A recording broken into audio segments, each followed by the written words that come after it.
महाभारत का महान योद्धा जिसने महज 16 साल की उम्र में कौरवों की सेना में मचा दी थी तबाही।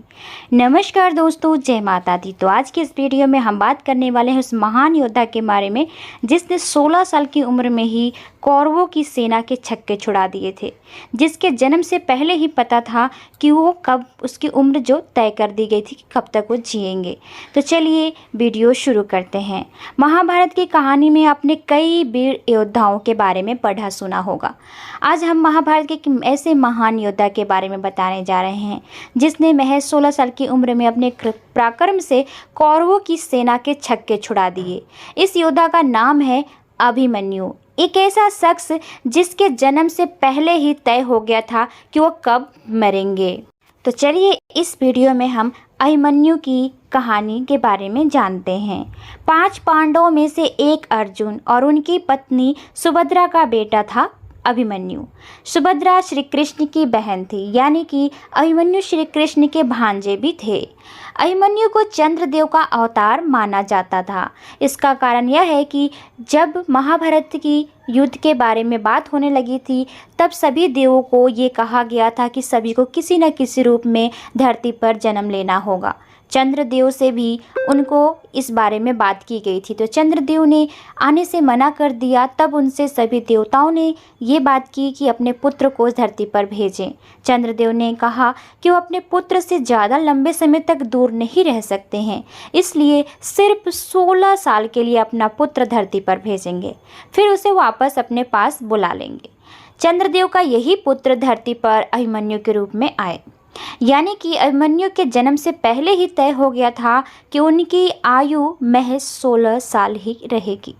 पौराणिक मान्यताओं के मुताबिक पिछले जन्म में अभिमन्यु श्री कृष्ण के शत्रु भी हुआ करते थे। उनका नाम था कालयवन। श्री कृष्ण ने चालाकी से उनका वध करवा कर उसकी आत्मा को एक पोटली में बंद कर दिया था। एक बार कृष्ण की बहन सुभद्रा ने गलती से वो पोटली अपने हाथों से खोल दी। फिर पोटली से आत्मा निकलकर सुभद्रा के गर्भ में चली गई और अभिमन्यु का जन्म हुआ। अभिमन्यु को महाभारत काल के महान योद्धाओं में से एक माना जाता है। कहा जाता है कि उनके जितना पराक्रमी महाभारत काल में और कोई नहीं हुआ। महज 16 साल की उम्र में उन्होंने अकेले ही कौरवों की प्रमुख सेना को जख्मी कर दिया था। महाभारत के युद्ध में अभिमन्यु ने दुर्योधन के पुत्र लक्ष्मण, रुक्मार्थ, बृहदबाला, शल्यपुत्र, दुष्मनारा समेत कई योद्धाओं को मार गिराया था। महाभारत युद्ध के 13वें दिन कौरवों ने पांडवों को फंसाने के लिए द्रोणाचार्य की मदद से चक्रव्यूह का निर्माण कराया। उस युग में चक्रव्यूह को भेद कर बाहर निकलने की कला सिर्फ 4 लोग जानते थे: श्री कृष्ण, गुरु द्रोणाचार्य, अर्जुन और प्रद्युम्न। अर्जुन ने सुभद्रा को एक बार चक्रव्यूह भेदने की कला बताई थी। अभिमन्यु उस समय अपनी माँ सुभद्रा की कोख में थे। वह इतना बुद्धिमान थे कि माँ की कोख में रहते ही चक्रव्यूह में प्रवेश करने की कला सीख लिए थे। हालांकि उस समय सुभद्रा अर्जुन की बात सुनते सुनते सो गई थी, इसलिए अभिमन्यु को चक्रव्यूह में प्रवेश करना तो आ गया, लेकिन उससे बाहर निकलना नहीं आया। युद्ध के दौरान अभिमन्यु चक्रव्यूह के अंदर घुस गए। वह लगातार लड़ते हुए चक्रव्यूह को भेदते चले गए। अभिमन्यु ने चक्रव्यूह के 6 चरण पार कर लिए। अब बस 7वें और आखिरी चरण को भेदना था।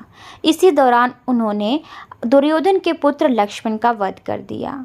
इससे दुर्योधन का गुस्सा 7वें आसमान पर चला गया। उसने युद्ध के सारे नियम ताक पर रखे और 7 योद्धाओं को एक साथ अभिमन्यु से युद्ध करने के लिए भेज दिया।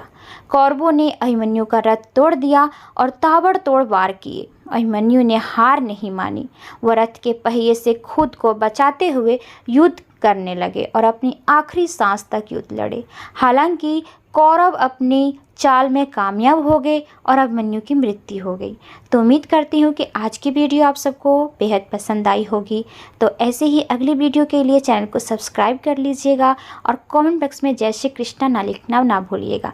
चलिए आपसे मिलते हैं अगली वीडियो में, तब तक के लिए आज्ञा दीजिए। धन्यवाद। जय श्री कृष्णा।